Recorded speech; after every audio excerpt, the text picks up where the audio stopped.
What's up, Mike Mendoza, Fast Real Estate Services, Doza Real Estate Group in Cleveland, Ohio, talking real estate on the commute. I think I'm doing these once a week now, so that's a good thing. It was a while since I started back up again, but glad to be back on here. Always give us your feedback. You can give us a call directly or a text, 440-941-3692. Just contemplating. Today is December 11th, I believe, Monday. I could be wrong, but it's the second week in December. Year's almost over. Trying to close out some last minute things, getting some deals under contract so we can have stuff for next year, and also trying to get more listings.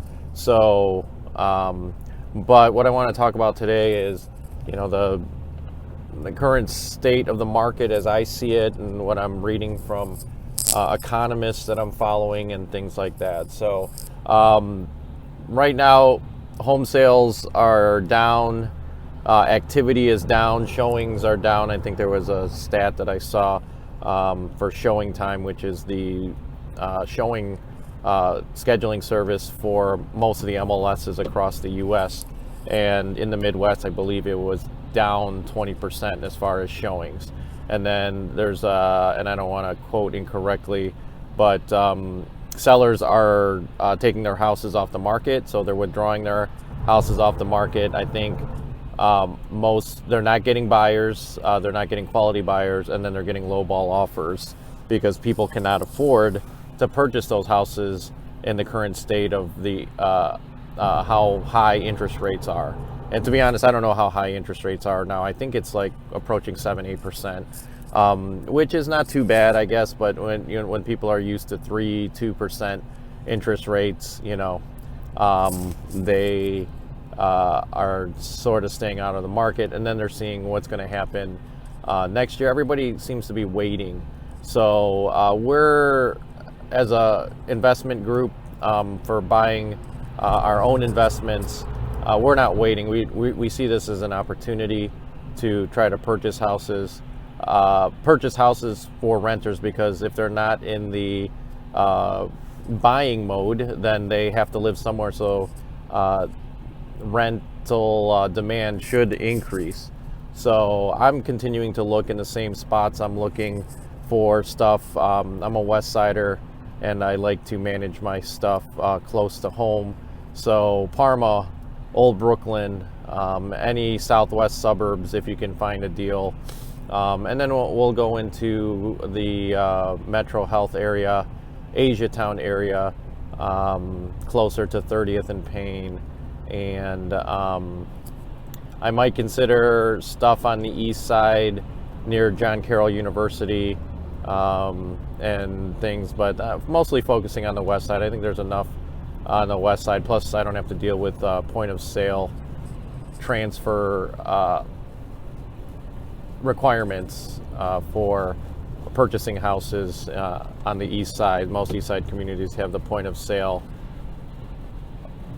requirement where they basically bring out a city inspector. Sometimes it's a third party, sometimes it's the building inspector of the city, and then they basically point out violations that they want fixed on your house before you can transfer the house. So normally that's a seller's responsibility. I think it's, it shouldn't be required. The market factor should dictate whether somebody's going to buy a home or they can negotiate the price down. I just don't think that the government should be getting involved with transactions. Now, I know they want to try and get repairs done to keep their communities nice, but I think you need to do that on the back end with code enforcement and things like that. So, so think about that, mayors and building department officials. Point of sale, most investors, most of my clients are not buying in those neighborhoods because they don't want to deal with it. So we're looking more on the west side for those investments. So if you have any houses, multifamilies, apartments, or even small neighborhood retail centers with or without residential apartments above the retail units,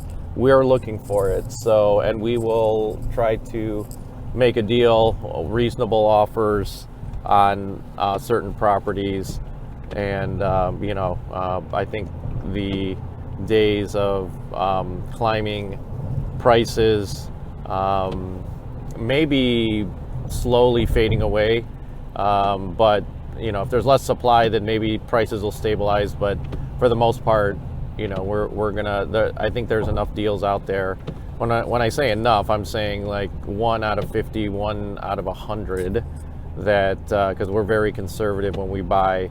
It has to make sense for our cash flow numbers and things like that. So, and I understand, but we will be reasonable with that. We're not going to try and gouge you for the price, but we will show you and be transparent. This is how we look at it, trying to get 8 to 10% cap rate, and then a certain percentage return on cash that we invest in the property. So also looking for passive private investors who would want to get a interest rate for their money, and then a short term, when I say short term, 24 to 36 month loan, so you can get repaid within that 24 to 36 month time period.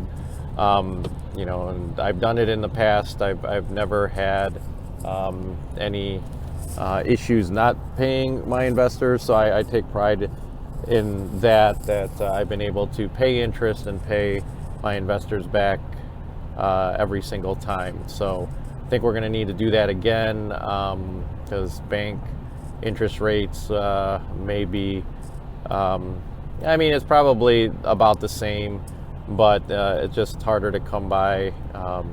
We're able to be a little more flexible with private investor funds than we are with bank funds. So, but we'll utilize both. I'm going to be refinancing my some of my properties so I can purchase other properties, and so I think some investors I've talked to are kind of scared. They're waiting out the market. I think these type of things